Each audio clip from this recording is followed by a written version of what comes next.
Hello student, welcome back. तो human आई को continue करते हैं और आज हम बहुत सारे क्वेश्चंस के आंसर को फाइंड आउट करने वाले हैं, जैसे कि स्काई का कलर ब्लू क्यों है, रेनबो की फॉर्मेशन कैसे हो रही है, एडवांस सनराइज और डिलेड सनसेट क्यों है हमारे लिए, एंड डेंजर सिग्नल्स रेड क्यों होते हैं, तारे क्यों चमचमाते हैं और प्लैनेट क्यों नहीं चमचमाते। तो इन सारे सवालों के जवाब आज हम इस लेक्चर से फाइंड आउट कर लेंगे। तो बिना देर किए हुए जल्दी से स्टार्ट करते हैं चैप्टर को और आप ध्यान से समझोगे इसे, ठीक है।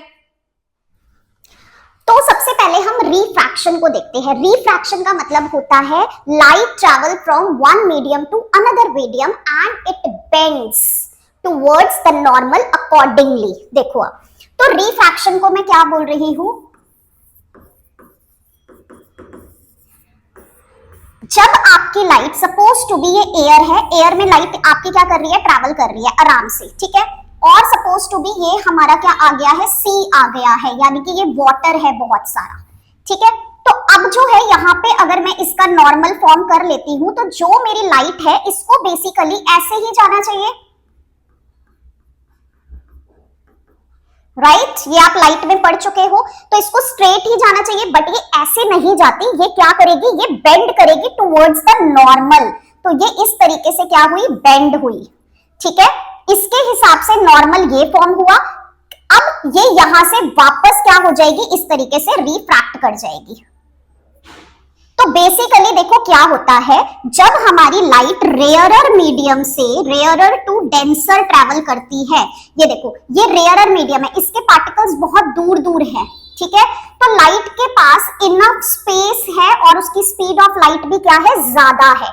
पर जैसे ही वो वाटर के मीडियम में एंटर कर रही है, वाटर के पार्टिकल्स कंपैरेटिवली क्या है, उससे क्लोजली पैक्ड होते हैं, डेंसर मीडियम है, तो इसको इतनी जगह नहीं मिल रही, तो ये क्या करेगी, बेंड टुवर्ड्स द नॉर्मल होगी। तो जब भी rarer to denser light travel करेगी तो वो क्या होगी, bends towards the normal, bends towards the normal, ठीक है। अब देखो यहाँ पे पार्टिकल्स वही वाटर के पास पास है, तो अब जब ये वापस से एयर में आ रही है तो फिर से पार्टिकल्स के बीच में बहुत ज्यादा स्पेस है, अगेन ये एयर मीडियम है, तो यहाँ पे फिर से क्या हो जाएगी, उसको इनफ स्पेस मिल जाएगा और वो दूर भागेगी और तेज भागेगी।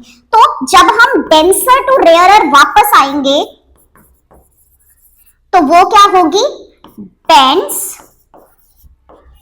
Away from normal. तो जब लाइट रेयरर टू डेंसर जाएगी तो पार्टिकल्स के बीच में बहुत ज्यादा स्पेस था और वो इजीली क्या हो रही थी, ट्रैवल कर पा रही थी, उसकी स्पीड ऑफ लाइट भी क्या थी, इस केस में ज्यादा थी, ठीक है। तो स्पीड ऑफ लाइट भी इस केस में ज्यादा थी। फिर जैसे वो वाटर में एंटर हुई, पार्टिकल्स पास थे, उतना स्पेस नहीं था, तो this bends towards the normal, ठीक है। उसको ऐसे जाना चाहिए था बट वो बेंड हुई towards the normal, and then जब वो अगेन बाहर निकल रही है तो फिर से पार्टिकल्स के बीच में स्पेस है और वो क्या जा रही है, अवे फ्रॉम द नॉर्मल जा रही है।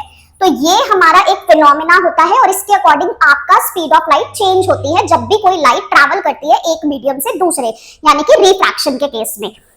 तो नाउ अब यहाँ पे आप देखो, हम अब ग्लास प्रिज्म की बात कर रहे हैं, ठीक है। प्रिज्म एक ट्राइंगुलर होता है 3D शेप का, ठीक है, इस तरीके से। तो जब लाइट इसमें ट्रैवल करती है तो यहाँ पे भी क्या हो रहा है, देखो एयर है, एयर से ग्लास में एंटर हुई, तो जब ये यहाँ से यहाँ करेगी तो this bend towards the normal, और उसके बाद जब ये बाहर निकलता है तो एक ये डिस्पर्जन हमें फिनोमेना शो करता है। तो इसी को पहले समझते हैं। यहाँ पे लिखा है कि ये इसके लेटरल सरफेस है, सरफेस 1, सरफेस 2, पीछे बैक साइड पे सरफेस 3। तो इन दोनों के बीच का जो एंगल होता है इसको हम बोलते हैं एंगल ऑफ प्रिज्म। देखो this is your angle of prism, यहां हम एक ही फेस दिखाएंगे आपको, तो ये होगा आपका एंगल ऑफ प्रिज्म। तो ये कहता है the angle between the lateral faces is known as the angle of prism. 1 marker question है, दिमाग में रख लेना।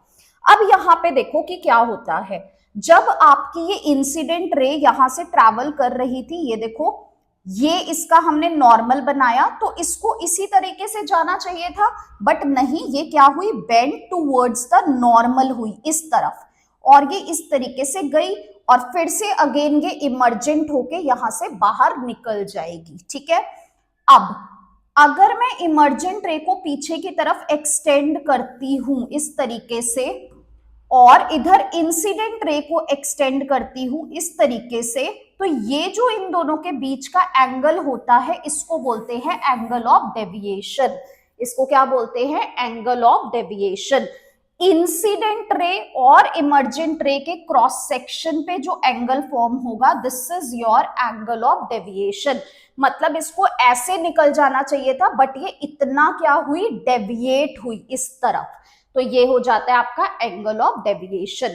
तो एंगल ऑफ प्रिज्म क्या है? दो हमारे लेटरल फेसेस के बीच का जो हमारा एंगल है, और एंगल ऑफ डेविएशन क्या है? इंसिडेंट और इमर्जेंट के बीच का एंगल। आपको ये दोनों चीजें समझ आई? अभी रुक जाओ, ज्यादा कंफ्यूज होने की जरूरत नहीं है कि ये यूज कहाँ होगा, आप क्यों पढ़ा रहे हो, ये है वो है, ठीक है। थोड़ा सा पेशेंस रखो, अभी देखो समझ आना शुरू हो जाएगा। चलो अब हम इस एंगल ऑफ डेविएशन की वजह से इसके यूजेस देखते हैं। जो हमारा ये रेनबो फॉर्म हो रहा है, इंद्रधनुष, जो तुम्हें देख के बहुत अच्छा फील होता है, और वो कब होता है? बारिश होने के बाद, जब साथ में ही धूप आ जाती है तब। तो इसको समझते हैं कि ये कैसे हो रहा है। उससे पहले हमारा जो ग्लास प्रिज्म है उसकी एक यूनिक प्रॉपर्टी होती है कि वो जो हमारी सन की व्हाइट लाइट आती है ना, ये उसको उसके डिस्टिंक्ट कलर में क्या कर देता है? ब्रेक कर देता है, जिसकी वजह से ये विबग्योर की हमारी क्या होती है? फॉर्मेशन होती है। तो बेसिकली प्रिज्म ही है जो रेनबो की फॉर्मेशन कर रहा है। बट ये प्रिज्म कैसे हमारे एटमॉस्फेयर में आ रहे हैं, इसको लेने के लिए तो आप शॉप पे जाओगे ना, बट ये हमारे एटमॉस्फेयर में कहाँ पे ऐसे हैं जो ये प्रिज्म की तरह काम कर रहे हैं? तो ध्यान से समझो, ये कहते हैं glass prism can break white sunlight into a spectrum of colour known as VIBGYOR, ठीक है। वही violet, indigo, blue, green, yellow, ठीक है, ऑरेंज एंड रेड। तो ये कहते हैं this happen because each colour bends differently, ठीक है, as it passes through the ये, क्योंकि सभी का क्या है? अलग अलग वेवलेंथ है, जिसकी वजह से वो अलग अलग डेविएट होगी, आपकी अलग अलग पाथ आपको शो करेगी। तो यही हमारा रीजन होता है जिसकी वजह से आपकी रेनबो की फॉर्मेशन होती है। तो डिस्पर्जन क्या है? Basically the splitting of white sunlight into its 7 colours, that is VIBGYOR, is known as dispersion. आप 1 मार्कर में कर लेना ये, ठीक है। नेक्स्ट अब हम यही देख रहे हैं कि रेनबो देखो कितना ब्यूटीफुल है, तो ये कैसे फॉर्म हो रहा है?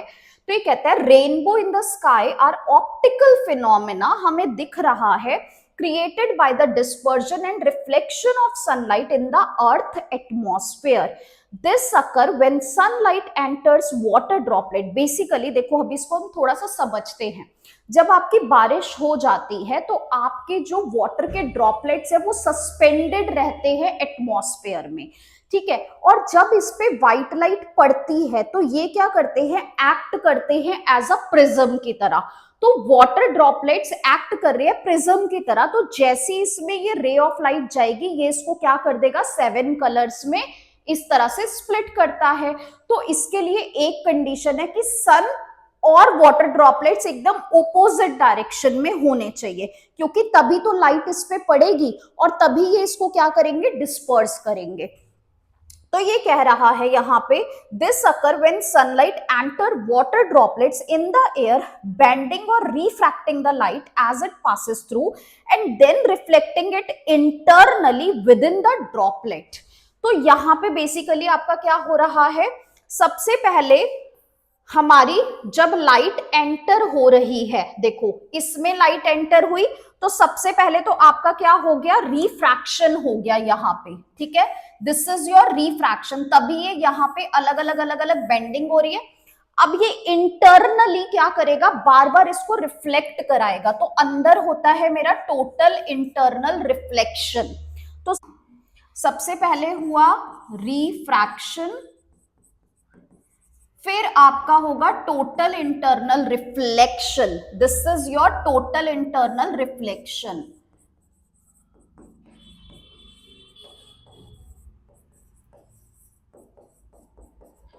एंड लास्ट में जब ये बाहर निकल रहा है तो ये अपने 7 कलर्स में निकल रहा है, तो इसको बोलेंगे डिस्पर्जन। तो यहां पे 3 फिनोमेना हो रहे हैं रेनबो की फॉर्मेशन में, और ये आपको क्वेश्चन बहुत बारी आता है, how rainbow is formed. Your question is how rainbow is formed and write the phenomena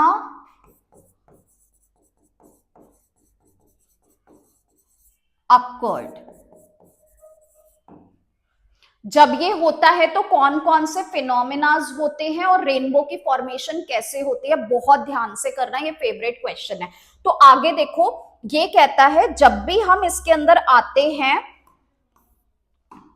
Rainbow is a natural spectrum that appears in the sky following a rain shower. It forms when sunlight is dispersed by tiny water droplets in the atmosphere. A rainbow always appears in the direction opposite to the sun. The water droplet act as a small prism, refracting and dispersing the incoming sunlight, reflecting it inside the droplets and then refracting it again as it exists. This process of light dispersion and internal reflection result in the various color visible to the observer. तो आपको as it is ये पूरा का पूरा answer हो जाएगा, ठीक है, गॉट इट। चलो जी, अब नेक्स्ट हम टॉपिक पे चलते हैं। अब देखो यहां पे एक बहुत ही ब्यूटीफुल हमारा फिनोमिना है, atmospheric refraction. Basically atmospheric refraction का मतलब क्या है, हमारे एटमॉस्फेयर में बहुत सारी डिफरेंट लेयर्स है, अर्थ की हमारी अलग अलग लेयर है, जैसे हाइड्रोस्फेयर है, स्ट्रेटोस्फेयर है, एटमॉस्फेयर है। तो कोई हमारी जो लेयर है वो बहुत डेंस है, कोई बहुत ज्यादा रेयरर है। तो जब लाइट ऊपर से आती है किसी भी सोर्स से, ठीक है, स्टार से आ रही है या आपकी वो सन से आ रही है, किसी भी सोर्स से लाइट आ रही है, तो जब वो डिफरेंट डेंसिटीज में ट्रैवल करेगी, रेयरर टू डेंसर या डेंसर टू रेयरर, तो बार बार क्या होगा, away from the normal, bend towards the normal, away bend, इस तरीके से लाइट क्या होती है, जिगजैग करती हुई नीचे आती है। तो यहाँ पे इसी फिनोमेना को हम क्या बोल देते हैं, एटमॉस्फेरिक रिफ्रैक्शन। और उसकी वजह से अब देखो क्या क्या होता है, आप सोचते रह जाओगे कि ये क्या क्या हो रहा है भैया इस छोटे से फिनोमेना से। और किसी भी बच्चे को कुछ याद ना आए ना, थ्योरी कैसे बनानी है, क्वेश्चन का आंसर कैसे लिखना है, सिर्फ आप ये लिख के आ जाना, this occur due to atmospheric refraction, आपको 1 या आधा नंबर तो मिल ही जाएगा, ठीक है। तो देखो, ऑब्जेक्ट में appear to waver or flicker when see through hot rising air above a heat source. This happened because the hot air near the source has a different refractive index than the cooler using a atmospheric refraction. और यही होता है, कहीं hot है कहीं cold है, जिसकी वजह से हमारी डेंसिटीज चेंज हो जाती है, डेंसिटी चेंज होगी तो रिफ्रैक्टिव इंडेक्स चेंज होगा, जिसकी वजह से एटमॉस्फेरिक रिफ्रैक्शन होगा। तो सबसे पहला फिनोमेना जो हमें दिखता है वो दिखता है twinkling of star. Twinkling of star में वही है, स्टार ऊपर है, ठीक है, वो कभी इधर आ रहा है कभी इधर, लाइट ऐसे ऐसे ऐसे ऐसे जिगजैग होके आ रही है, तो हमें जो दिख रहा है वो ट्विंकल होता हुआ दिख रहा है। उसी को आप देख लो कैसे कॉम्प्लिकेट करके लिख देते हैं, समझने में आसान है पर लिखने में थोड़ा सा दिमाग लगता है।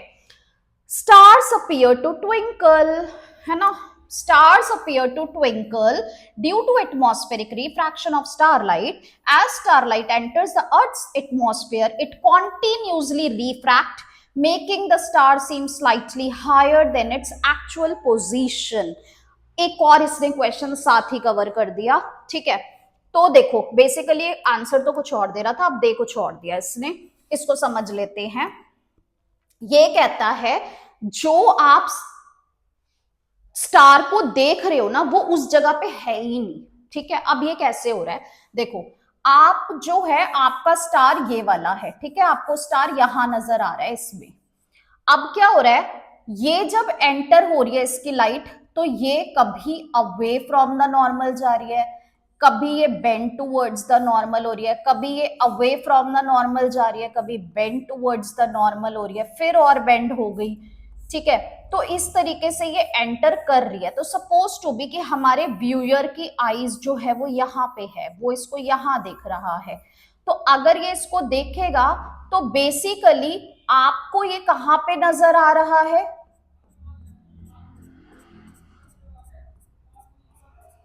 अगर मैं इसको एक्सटेंड करूं तो ये मुझे नजर यहां आ रहा है, बट एक्चुअली ये यहां है, ठीक है। तो उसकी एक्चुअल पोजीशन बेसिकली क्या होती है, अलग होती है कंपैरेटिवली उसकी नॉर्मल पोजीशन से। तो ये हमें बताने की कोशिश कर रहा है यहां पे, ठीक है। ओके, नेक्स्ट है हमारे प्लैनेट क्यों नहीं ट्विंकल कर रहे यार, हमारे स्टार तो ट्विंकल कर रहे हैं बट हमारे प्लैनेट क्यों नहीं ट्विंकल कर रहे हैं। तो उसके लिए ये कहता है आपको कि why planet do not twinkle, because planet जो है ना वो कंपैरेटिवली स्टार के क्या है, साइज में बहुत मतलब कि बड़े हैं, ठीक है। और वो अर्थ के हमारे बहुत पास में भी हैं और उसके अंदर बहुत सारे हमारे सोर्स ऑफ लाइट है। स्टार बहुत ज्यादा दूर है हमसे, उनका डिस्टेंस बहुत ज्यादा है और प्लैनेट का डिस्टेंस हमारे से क्या है, कम है। तो जब स्टार दूर है तो वहां से जो लाइट आ रही है वो एक पॉइंट सोर्स की तरह आ रही थी, और जबकि जो प्लैनेट पास में है वहां से बहुत ज्यादा सोर्स ऑफ लाइट आ रही है। तो ज्यादा होने की वजह से वो जो ट्विंकलिंग इफेक्ट होता है वो नलीफाई हो जाता है, ठीक है। तो यहाँ पे कह रहा है planets being closer to the earth as seen as extended source of light made up of many point size sources. The collective effect of all these light sources cancel out variations in light entering our eyes, preventing planet from twinkling. तो यहां से बहुत सारा आ रहा है, जब light ज्यादा आएगी तो वो एक दूसरे के इफेक्ट को नलीफाई कर देते हैं ट्विंकलिंग, और हमें वो एग्जैक्टली वैसे ही लाइट नजर आ जाती है। जब एक ही आ रही है, एक रे ऑफ लाइट, वो बार बार ऐसे होगी तो वो हमें ट्विंकल होता हुआ नजर आता है। तो ये आपका कुछ फिनोमेना है, how rainbow is formed, why stars are twinkle and planet do not, why the apparent position of stars is different। तो ये कुछ क्वेश्चंस हमने अभी कवर करे हैं। नाउ एक और फिनोमेना आपका होता है advance sunrise and delayed sunset. Basically यहां पे क्या है, कह रहा है जो आपका the sun is visible a few minutes before then the actual sunrise, यानी कि अभी सनराइज नहीं हुआ बट हमें वो पहले ही दिख गया। ऐसा क्यों, क्योंकि देखो एक अर्थ का हॉरिजन है, जब सन हमारा उससे ऊपर आएगा तो उससे पहले लाइट आ जाएगी, ठीक है, और हमें ऐसा फील होगा कि सन राइज हो चुका है। सिमिलरली जब सन सेट होगा तो लाइट पहले चली जाएगी और फिर हमें लगेगा कि सनसेट हो चुका है, बट एक्चुअली सनसेट अभी हो रहा है।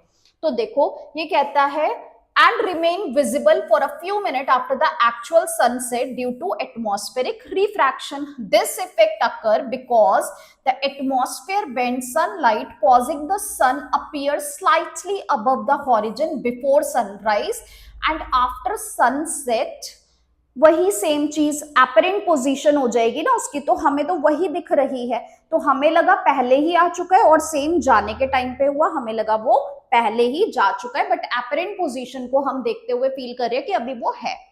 तो यही है आपके।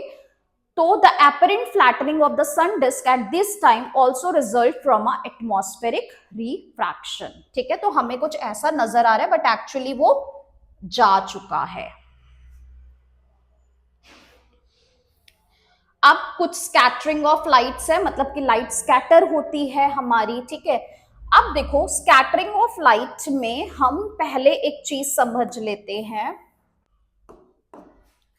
जो आपका प्रिज्म था, ठीक है, इसने क्या किया था, यहां से व्हाइट लाइट आ रही थी और इसको अलग अलग इसने कलर्स में डेविएट करा था, ठीक है, 1 2 3 4 5 6 7 विबग्योर होता है ना हमारा,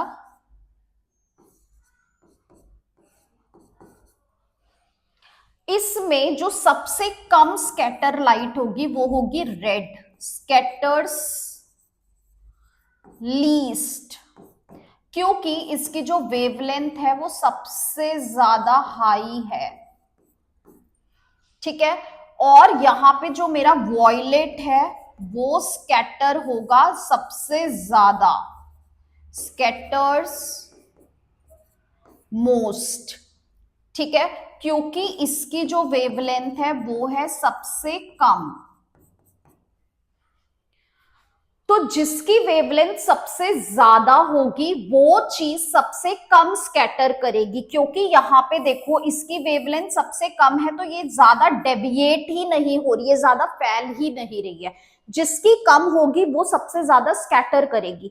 तो दिस इज द रीजन कि हमें वॉयलेट और इंडिगो तो नजर ही नहीं आता, वो बहुत ज्यादा क्या हो चुका होता है, स्कैटर हो चुका होता है, इतना ज्यादा कि हमें वो फील ही नहीं होता, कलर बिल्कुल व्हाइट सा ही दिखता है। ब्लू हमें फिर भी काफी जगह पे नजर आ जाता है, and that's why we predict कि blue colour of the sky, मतलब कि स्काई का जो कलर है वो ब्लू है, क्योंकि हमें ब्लू कलर दिख रहा होता है। वॉयलेट और इंडिगो बिल्कुल खत्म हो गया होता है स्कैटर होके। देन ग्रीन, येलो, ऑरेंज और रेड सबसे कम होगा, इसीलिए जो आपके डेंजर सिग्नल्स होते हैं वो रेड कलर के बने होते हैं, कि जब इस पे लाइट पड़े या कोई भी चीज हो तो ये स्कैटर ना करे और आपको दूर से ही लाल रंग नजर आ जाए और समझ जाओ कि वहां पे कुछ डेंजर है। तो जब फॉग होती है या कोई और हमारा पॉल्यूशन वगैरह होता है तो रेड लाइट इतनी ज्यादा स्कैटर नहीं हो पाती और आपको दूर से ही दिख जाती है, ठीक है। तो दैट्स इज द फिनोमेना जिसकी वजह से हमें blue colour of the sky दिखता है, डीप सी कलर दिखता है, और सनसेट या सनराइज होता है तो इस तरह से रेड रेड नजर आता है। उसके बाद क्या होती है, क्योंकि बाकी की सारी लाइट क्या है, स्कैटर हो चुकी है, तो रेड रेड नजर आता है, ठीक है। तो ये सारे हमारे फिनोमिनाज हैं। तो यहाँ पे अब आपको लिखा हुआ है in a colloidal solution light paths, ये एक टिंडल इफेक्ट भी होता है जो आपने करा था, कि हमारे जो बहुत सारे स्कैटरिंग पार्टिकल्स है जो हमारी लाइट को क्या कर देते हैं, स्कैटर कर देते हैं। तो आपने देखा है ना, वो आपके रोशनदान से कभी कभी लाइट आती है और वो उसमें पार्टिकल्स दिख रहे होते हैं, डस्टी पार्टिकल्स, तो वही आपका क्या होता है, टिंडल इफेक्ट होता है। The scattering of light by colloidal particle is called टिंडल। ये देखो दिख रही है ना इस तरीके से, ये देखो, ठीक है, this is the टिंडल effects. So why is the color of the sky is blue? The sky appears blue because of the scattering of light by tiny air molecule and fine particles in the disk. Smaller particles scatter shorter wavelength to the light, blue or violet, more effectively than longer wavelength. तो ये सब हम पढ़ चुके हैं, इसको अब आप कर लोगे, क्योंकि सबसे ज्यादा स्कैटर हो गई। और डेंजर सिग्नल्स क्यों नहीं हो रहे, क्योंकि वो सबसे हाई वेवलेंथ है तो लीस्ट स्कैटर होंगे। आपको सिंपल अपनी लैंग्वेज में ही क्या करना है, आंसर देना है। Thank you so much. I think आप सबको क्लियर हो गया है टॉपिक, ठीक है। जल्दी से इसको पढ़ लेना, ज्यादा मार्क्स का चैप्टर नहीं है, बट जितना भी है वो बहुत इजी है, स्कोरिंग है। तो आप डिफेक्ट्स को अच्छे से करो, आप ये बाद के थ्योरी वाले क्वेश्चंस को अच्छी तरह से करो, आपका चैप्टर बहुत आराम से प्रिपेयर हो जाएगा। Thank you for watching. Thank you.